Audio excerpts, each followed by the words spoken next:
square design, which then gives the point edges to help with that deposit removal, compared to a 100 where that active tip area would be round. So between the two, the 1000 could potentially remove that deposit more efficiently than the 10. Now also remember that the type of deposit, the calculus, has an impact on how well it can be removed. The older the deposit on the teeth, when we talk about calculus, as it ages, it becomes more tenacious or harder. And as that calculus ages, then we get, it's a little more difficult to remove. So that also has an impact on the efficiency of removal.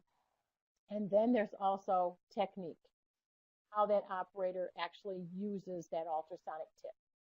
We recommend tapping against the calculus, using the point on the calculus to remove it. But once that calculus is microfractured with the point, then we would go back and do that sweeping motion to remove the little spicules. So it's using the right power setting with your Cavitron, but then it's also proper tip selection and then the actual technique the operator uses. So it's how they use that instrument in their hand is another factor. So there's kind of three.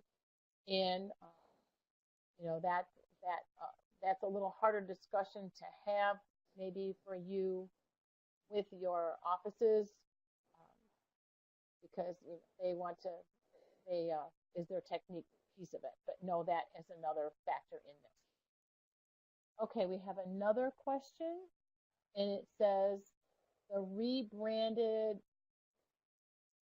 insert wear card, which is designed for Asia, is ready in the Hong Kong hub. We will distribute that to your location soon. So that's great. You're going to be getting your new wear guides, and again, make sure offices know about those and they have those so that they can monitor. Also for any of the sales reps going into the practices, it's very important that they have some with them and they can help measure the worn inserts, so, and demonstrate that to the doctors and talk about that efficiency. So that's important that you understand how to measure and then know how that affects the deposit removal. So are there any other questions that you have? If so, please type them in. And at this point, I'd like to open up the mic to Heather. And Heather, do you have any other comments you would like to make to the group? Okay. So I just want to let you know that Shelly is actually a clinician that she has so many experience in clinical and education, and not just lecturing, but also she is a hygienist who do a lot of clinical practice to the patient. So if you have any question for clinicians, like asking, would you like to choose a 1000 or 10, or would you prefer to use a fin insert, or just switching from the Explorer, she will be the one who can answer you. So please feel free to put on their answer here, so that some question you want to ask a clinician, but you feel embarrassed to ask them about that, you can ask Shelly. Shelly will give you the answer you want.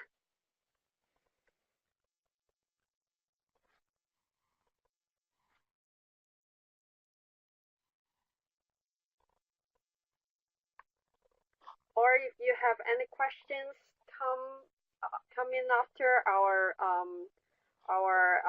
webinar, after you go back and discuss with your colleague, you please feel free to send an email to me, and then I will pass everything to Shelly, and then we will get the answer for you later. So you can have a discussion with your colleagues or have a discussion with your clinician first, and then we can always answer your questions later on.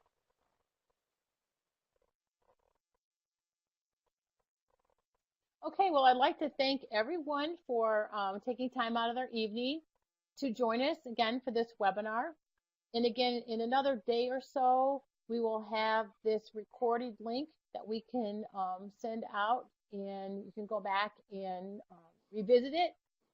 And then maybe there you'll have some questions, or you can just go ahead and email questions into Heather, and we can take them from there. So I want to thank you again, and Dave and Heather, go ahead and finalize the webinar for tonight. Thank you. Shelly, we have another question. Oh, okay. Let's see. Could Powerline be totally substituted by Slim? No. It has to do with thickness and access. The Powerline generally is great for scaling super gingivally, but in the gingivitis patient or the healthy patient, it's too thick and it would not give the access that the operator would be trying to achieve. So that's why they need to have a variety in selection. It's best if they can have inserts from all three families, so they have that choice in diameter. And again, it's about access. So there really isn't a universal ultrasonic tip that's out there. But it's the same with all the competitors as well. Even though they may say and have one named universal, and we have hand instruments that are called or referred to as universal, when we're actually practicing, there isn't any one diameter in design that works for every single patient in all scenarios. So that is why we have that family with the different diameters and then also cross sections to really help the operator with access to get that very good clinical outcome when they finish their treatment. Okay, and I would like to share one of my experience. So I have one hygienist in Hong Kong telling me one situation is that she planned to do the scaling before the dentist to remove a tooth from a patient. And then after she do the scaling and then the tooth is removed, they can still see there is some calculus in between the interproximal area of that tooth. So this experience, she tell that it is because of the diameter of the inserts.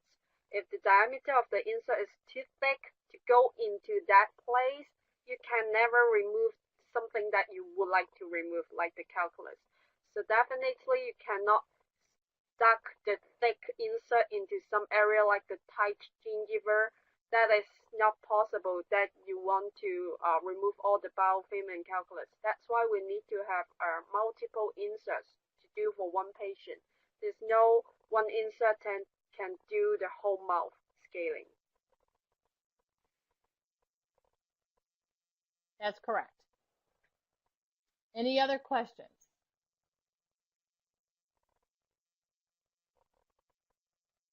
Well, also later this year, Heather and I are going to be putting together another tour for us to come into the area. So I'll be coming back over to Asia later this year.